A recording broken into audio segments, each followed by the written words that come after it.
Awesome, thank you. This is my third time at Confluence Con, so I am super excited to be back.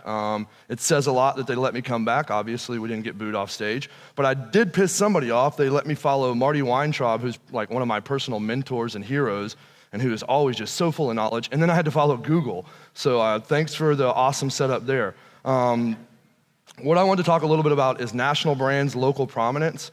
I have cut my teeth on local. Everything from local SEO to local PPC, and have started working with mostly small to medium-sized businesses, and over the past decade have graduated through that. And so today, specifically what I wanted to talk about was real quickly how all brands, specifically though brick and mortar, need to be thinking about making sure their business is easy to be found, specifically in paid search, making sure that we understand that for a lot of businesses, the goal is still to drive foot traffic and get people in stores.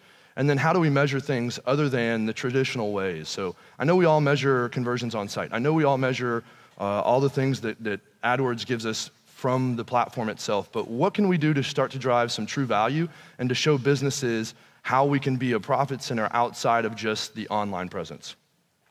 More than the what, though, I think it's always important. You guys don't care about clients and stuff, but this is my why. And my why drives me to form a soccer team, which is fun stuff, but it also drives me to start a Spiro agency, and then to, as well, become the director of search at Southwest Media Group. And my role at Southwest Media Group gives me the ability to work with some really cool brands, and that's what we're gonna talk about later today. The cool thing about these guys, though, so awesome. This is the greatest thing I've ever done and will ever do. So anything else that we talk about is secondary to this. It's 100% the truth. But what's so amazing is the things that my kids teach me, specifically as they're learning about this new world that I take for granted. So quick aside story. My oldest is 9, my youngest is 6. When my 9-year-old was about 5, he came running into my office and said, "Dad, the TV's broke." I immediately crapped my pants, popped up, ran into the living room to figure out what ball or bat or toy did we throw into the TV and break it? Everything's fine. TV's playing, everything's good. I grab the remote, change a couple channels, push the DVR, everything's good. I'm like, "Dude, what's wrong?" He walks up to the TV and tries to touch it. And he's like, "It doesn't work." And so, it was a revelation moment for me. Just like my parents thought me adopting to the internet was crazy, his small, immediate jump to what technology and his expectation of what an experience should be, right? Fast forward 3 years, my youngest is 5, like literally this is about a year ago. He comes in, everybody else is upstairs, "Dad, the TV's broken." And I'm literally like, "No, man, I got this." So we walk in, I'm like, "All right," and I start explaining to him, "Dude, the iPad and the phone are different." And so we get in there, he's like, "No, Alexa, change the channel." And I was like, "Oh my gosh," right? So like in another 2 or 3 years, the whole expectation of how we interact. And so all that's to set up the idea that as marketers, we have to be cognizant that the journey our customers or our clients or our targets or our audience is on, whatever our products or services, are continuously changing, and the manner in which they make decisions and they take in information and they find your products and services is also changing.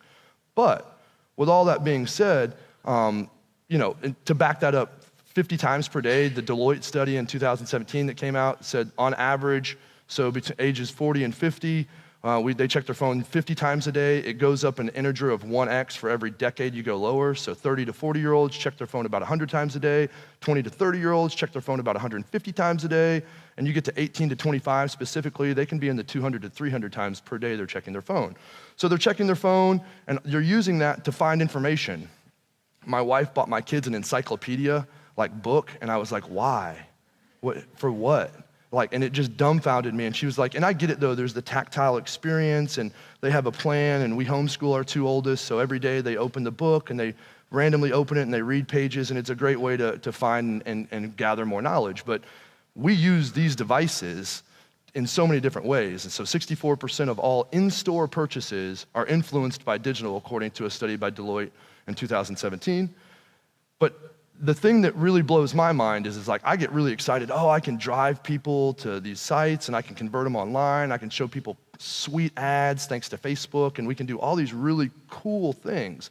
But at the end of the day, in the US, 89.3% of all retail purchases are still happening in a brick and mortar store. So I think as marketers, we forget sometimes our biggest job is to figure out ways to bring people back into the store. So it's not about driving clicks. It's about driving the revenue, right? 500% increase in near me searches in the last 2 years that contain the words buy or buy now or can I buy? Because people, even I've got Amazon Prime and I've got Prime Now, and we can get it in an hour, but I gotta pay extra for it. And if I'm on my way and Best Buy's on the way, then I'll just stop in Best Buy and get it. So it's imperative that we understand what the journey is. And it's not just for car dealers have seen a 200% increases for searches around near me. So people are trying to find products and services and understanding that things happen locally, and that Google understands as well from intent that depending on where you're at, they're gonna show you a different search result. If you're in a major metropolitan area, they're gonna actually condense and show you map packs with different things and different features within that. So again, our job is to position ourselves so that we're ready for that. Because while the numbers will prove that overall foot traffic to stores is down significantly, and that's why we see failures like Toys R Us and we see other failures, places like GameStop are crushing it because kids wanna go to that store. My kids can order anything they want off Amazon, but my 6-year-old and 9-year-old, the number one store they wanna go to, without a doubt all the time, is GameStop. I can download the games they want quicker, but they wanna go to the store, buy a copy, and check out all the other stuff. So there's an opportunity and there's value in getting people into the physical location. First thing you gotta do though is make sure people know how to find you. So real quick housekeeping, and this is a picture of my Airbnb from last night. It's not, I promise. My Airbnb was really nice and there was like a bottle of water and there was me trying to go to bed at like 9 because I'm an old man. I got a wife and 3 kids, so I was just super happy to get like 7 hours of uninterrupted, no dogs, no kids, no bombs going off, no Fortnite celebrations. Oh, God bless. Yeah, if you got kids, you know. So, first thing we gotta do is make sure analytics is linked. I'm not gonna get too tactical. Everything I'm telling you here, there's great resources. PPC Hero, Joe is gonna speak tomorrow from Milwaukee PPC. He's awesome. He's got some great resources on how to set any of this up. So it's all easy stuff, but we have to do the basics, right? We have to have our housekeeping in order. So we gotta have an analytics set up. We also have to have our Google My Business set up. And this is the number one thing that I see when I work with really large brands, is that running and we're spending a lot of money and we're using a lot of advanced audience segmentation, but we're not doing some of the basic stuff, like making sure GA is set up correctly on all of our location pages, and making sure that that's integrated into our AdWords account. And then as well, making sure that we've got Google My Business setups for all our location, that they're all correct and clean, and all the store hours are correct, and the pictures are good, and that somebody is actually responding to reviews for large brands. And that then we have that set up so that we can start to pull in other data, so that we can start to take up more real estate. But the big deal is so that we can start to help drive that foot traffic to the store. So how do we do that? Number one, we gotta have location extensions. We wanna load Google My Business and we wanna make sure that's set up so that we can pull in all our locations as location extensions. Number two though, we also wanna make sure that those location extensions, or what they help to do, is unlock the details page. So that beyond just the footprint that we get with the actual ad itself, that we can drive somebody to in some ways, this is a more conversion-oriented page than our website. If I send you to any website for a large national brand multi-location, you're gonna have to dig through to most likely find your location. You're gonna have to dig through to find product service information. You're not gonna have any really good review information. All that's there. Hours of operation, and a lot of times with location businesses, I get the cool little graph telling me when they're busy or not, so I can see, is this a good time to actually visit? So for a lot of clients that we work with, we wanna get people to this as an ancillary benefit. If we can't get them to the landing page and the actual location page we want them on this page because we know there's value. By tying the Google My Business as well, it helps us in the next step when we want to report. The other thing that locations extensions allow us to do in tying our Google My Business locations into our ads or our Google Ads account is it allows us to run local search ads, which have been huge. We've seen massive increases massive decreases in cost per conversion, and we'll talk about it later, cost per store visit from local search ads. And so the other flip side is we have to understand that, just like we talked about earlier, there's a shift and people are changing the way that they're searching for products. They're doing that for services as well. And the way that they're searching for air conditioner repairman, or the way that they're searching for restaurants near me, or the way that they're searching for personal injury attorney, or whatever those cases might be, from local businesses all the way to national brands, the way that people are trying to find products is very similar. So even though I'm talking about multi-location, national brands, big stuff, a lot of this trickles all the way down to a single store location. And it also makes sense that if we're gonna bid and we're gonna be looking at multi-location, that we apply some sort of modifier based on geolocation, right? And specifically, what we like to do is look at if we have competitors and we know where competitors are, do we actually run some geo campaigns, even though our physical location isn't there? Do we run some ads specifically around our competitor store? For car dealers, we love to do this. We know you're gonna be searching for stuff while you're on the lot. So if I know that you're across town, 15 miles away at another Infiniti dealership, it totally makes sense for me to run ads in a 1 mile radius of that dealership, specifically talking about how we offer better warranties and we offer better service plans and we offer lower prices and we're the #1 dealer. So there's interesting ways that you can use geo-targeting, so I wanna make sure that we're thinking about that. Housekeeping. And then we also wanna make sure that we're looking at devices, because for different industries and different verticals, we've got some clients that desktop absolutely crushes mobile, and mobile traffic for us for conversions and for actually driving revenue, even for driving store visits, just doesn't do it. But then conversely, we have a whole swath of clients, specifically restaurant clients, quick casual, and then some CPG, some water clients, and some things of that nature, where store visits specifically come, and most of their traffic comes from mobile, people looking in that to buy, to go, do now moment. So, and the other thing another benefit of tying it all together is if we're running product listing ads, so if you're using PLAs, then we can use local inventory ads, so that as we get and we start to show results, it's not just a tent and we're not just driving to e-com. So when you look at big brands, I get that we're not all working for big brands, but even local stores can look at, so if you're a local camera store, if you're a local sporting goods store, if you're a local flower store, you're gonna probably run in some PLAs to begin with, but by tying your local inventory in through those local search ads and through your Google My Business, then we can start to pull in the local inventory and we can start to drive people into your actual store, where we all know if they get in the store, they're more likely to buy an ancillary product, they're more likely to sign up for a newsletter, they're more likely to look at and potentially upgrade to a higher level of product once they get their hands on it. And then we can also capture nearby shoppers with display extensions, right?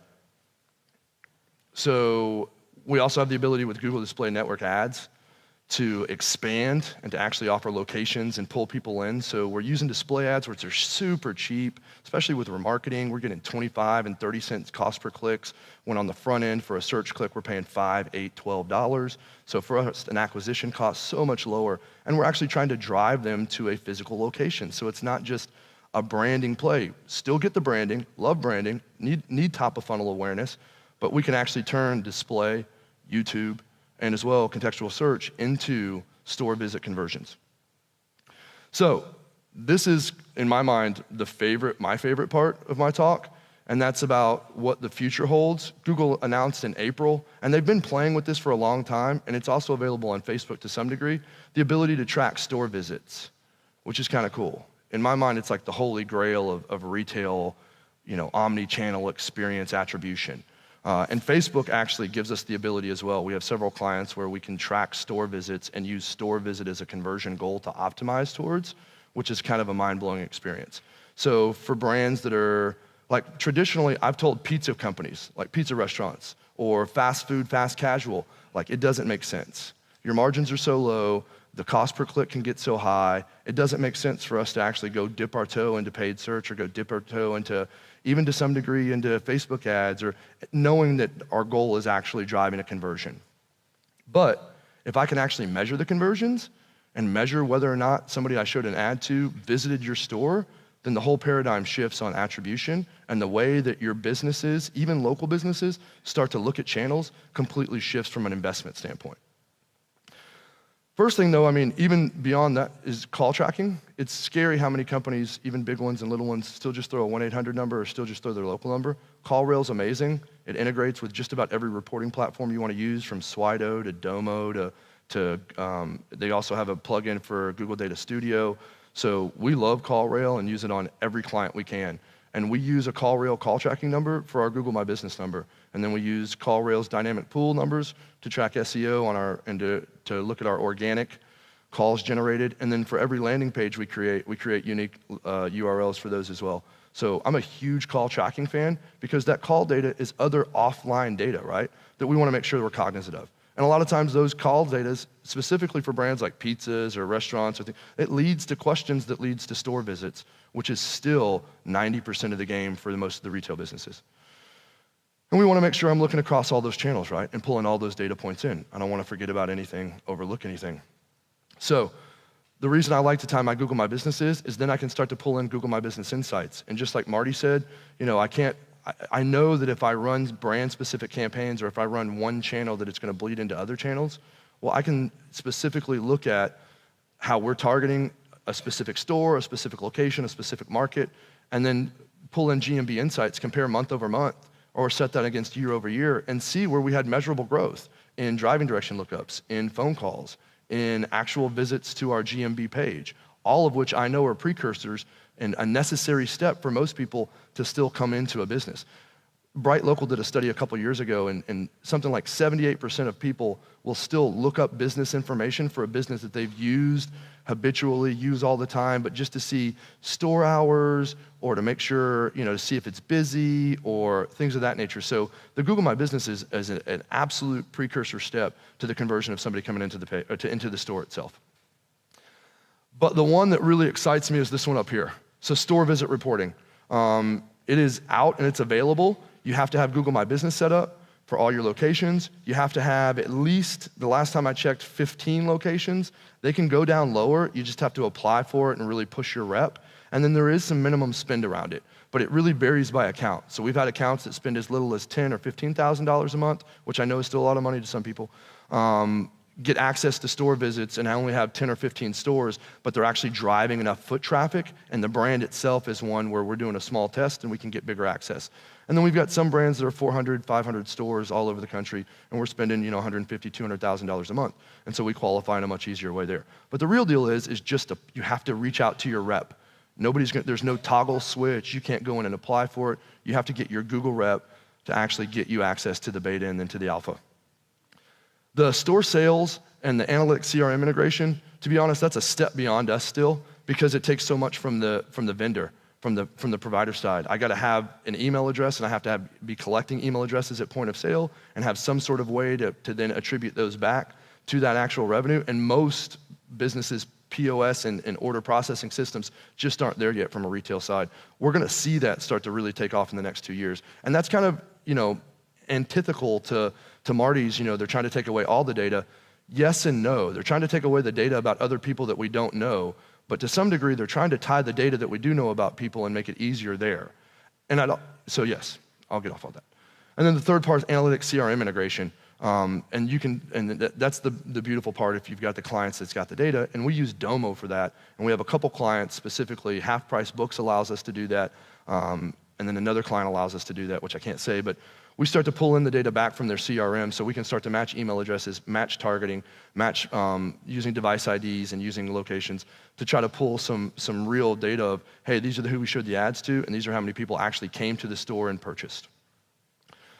So how do we get store visit data, right? Because that's the number one question I get when I tell clients, like, hey, let's do this, let's push it. And it's pretty simple. What they start with is the reality is there's, over 150 or 200 million Google accounts tied to the US. So I think 92% of people have some sort of Gmail product that they're accessing on their mobile device. If you're on an Android, it's forced, so there's 60% of the market. And if you're on an Apple product, you probably have YouTube installed or Waze or one of the countless apps and products that they own.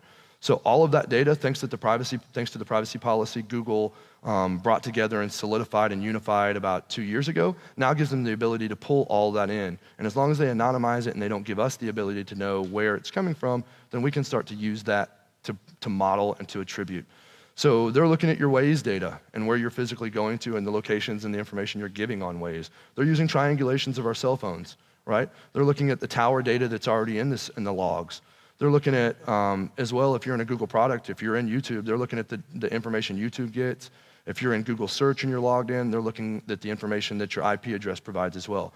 And they're using all that data to then start to model where you're going and what you're doing as an individual user. And then they're setting that against ads and things and inventory and behavior online to start to find the nexus and cross points of, did a person see an ad? Did a person watch a video? Did a person see a display ad? And did they end up then coming to the store? And part of the cool thing is, and I had so many questions, I grilled the crap out of them. I thought this was like hocus pocus, this is magic stuff, you're just feeding me bull crap, right? Like there's no way this is real. But some of the stuff they showed us was pretty interesting because they're looking at not only like where you're going, but how long you're there. So they realized that if you're only someplace for 30 seconds, then you were probably like walking through or walking by on your way to somewhere else.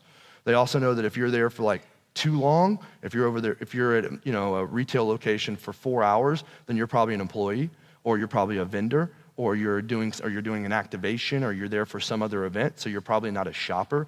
But then they also know that car dealerships, if you're only there for 15 minutes, you're not an engaged buyer. But if you're there for an hour and a half, that you're an engaged buyer and you're more likely to buy. If you're there for 4 hours, then you most likely bought a car.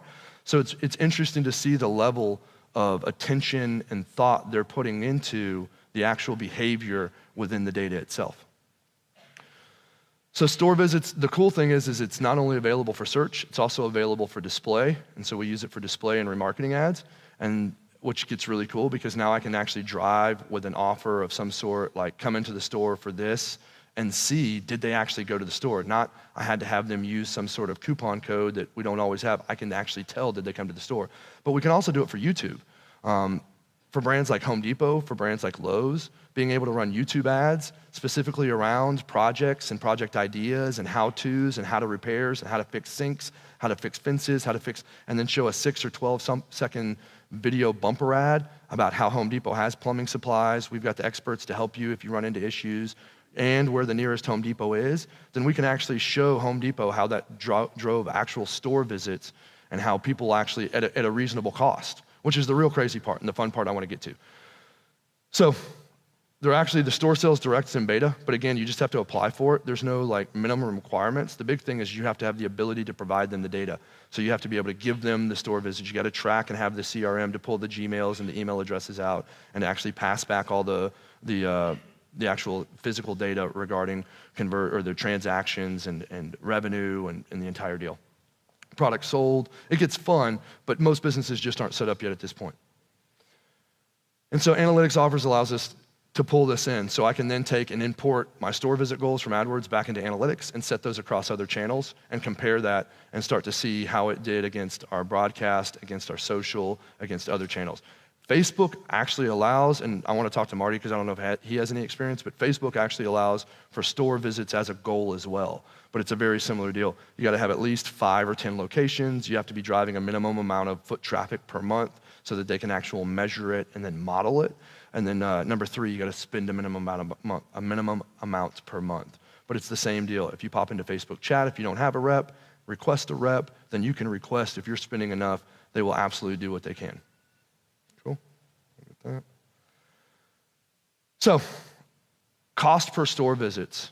Is anybody, I'm from Dallas, and we eat a lot of chicken in my family. This is on the way home from soccer practice, and then Chick-fil-A is on the way home from gymnastics practice. So 4 nights a week, we're eating some sort of chicken products, potentially. Don't tell my cardiologist. I love Raising Cane's. It's awesome. And it's really hard to see, but we track, these are all the conversions. So this is just the conversion point for Raising Cane's. We track the number of people that download the app. We track the number of people that sign up for the rewards program. We track the number of people that visit location pages. We track the number of people that visit the home page, but spend an X amount of time and then interact. We have a little widget on there, so if they interact with the widget, we track that. All of these are conversion goals because what we want to do is if I just use last click attribution, then I get a really narrow perspective of the overall effectiveness of my marketing, right? So if I set up conversions properly, though, and start to model the entire journey and the path for our conversion, then what we find is we can actually figure out using data-driven attribution and just changing a few settings in analytics and changing a few settings in AdWords, we can start to see the effect of a display ad with a video ad with a search ad on the actual end result, which for us is store visits. So for Raising Cane's, for the last year and a half, we've driven 285,000 store visits that we can attribute to paid search ads at an average cost of $2 per store visit.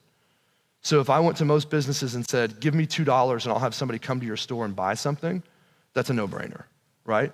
And the reality is we started out at a much higher number and we had to figure out a lot of different things and figure out the right channel and figure out the right sequencing and the right product mix to get to that number. And that's an aggregate number right there. So that includes display, search, and YouTube. Taco Cabana, anybody eat any tacos at Taco Cabana? It's another brand we work with. I like Taco Cabana. I think it's good. They serve margaritas, so for quick casual, mama likes margaritas, so everybody else is happy. Happy wife. Taco Cabana, you can see like menu page views is an interesting thing for us. We want to know it cost us 81 cents to get somebody to look at the menu. That's huge. If you're looking at our menu, you're like 80 times more likely to actually come in and buy and or order through Post-its or DoorDash or Postmates or whatever, the Uber Eats, whatever other service. So menu views are extremely critical, right? And the menu's in the Google My Business or it's on the location pages. I want to know about both of those and I want to pull both of those in. So we've got conversion goals set for menus, but we've also got conversion goals set for store visits. Like Taco Cabana, we drive store visits for 75 cents a visit, 115,000 visitors. That's powerful stuff. And you know what this does? This makes 2019 budget planning like so happy. Just give me all the money. Here's your store visits. But it's something that we can measure. And then behind this, the real cool thing is they can verify this. They can verify this with order counts. They can verify this. A lot of stores actually have store counters, so they have some sort of way to track how many people are coming in based on some different ways. There's a couple different ways to do it, but they typically have foot traffic counts for stores. So I can go to them and go, hey, was foot traffic up year over year for this month? All things being equal. Yep, cool. And we know we had a hand in driving that. And the last one's Pollo Tropical. So I'm in Dallas, so we work with a lot of brands throughout the Southeast. Pollo Tropical is huge in Florida. It's Caribbean chicken, so lots of chicken today. But these brands are great for me, and specifically illustrating this. We also use store visits for brands like Half Price Books. We also use store visits specifically for a brand like Essentia Water, because not only do I have to, if I don't have Google My Business and I don't have physical locations, but I still sell a product, say I sell cool custom shoes, but I don't have a store. I sell them at Nordstrom's, and I sell them at this boutique place. I can load affiliate location extensions in, and then I contribute store visits to my affiliate location extensions. So for Essentia Water, people don't go online and buy water. I do. I have an Amazon Prime subscription for it because my wife drinks it like it's going out of style. But most normal, sane people don't have subscriptions for water because it's stupid. But, and this is being recorded, so I'll get chastised for this. Be buying more margaritas at Taco Cabana. Essentia wants to know, though, that we're moving water, that people aren't just looking at our ads and being like, oh, that's cool brand, solid, and then walking off. That at some point, they're going to some retail point of purchase, and they're interacting, praying. So for Essentia, we use affiliate location extensions. And we know that just because they went to a CVS or a Walgreens or a, name your retail point of purchase, a 7-Eleven, doesn't mean they actually bought the Essentia water. But it's a darn good signal that they were close to our point of sale. And if our ad was timed correctly and within a short enough period of time, then the odds are good that we did affect that. And the other thing that we can start to do is model those store visits and then pull data back from the retailer 3, 4, 5 weeks later when they start to get the sales data back of, did we have any lift? Did we see a lift in product sales at that particular location? And if we did, it validates that data. And we have an economically viable way of growing a business using physical in-store visits. Real quick recap. They got to know you're open, so you got to do your homework. You got to do your housekeeping. Got to make sure the basics are in order. And then you got to put your ads, and you got to make sure that you're targeting to give it a chance for people to find you. And then third, you got to find a way to measure it. That is me. If you remember anything, remember me for a father and husband. I'm Damon Gochneaur. I'll be around, so it's been a pleasure. Thank you.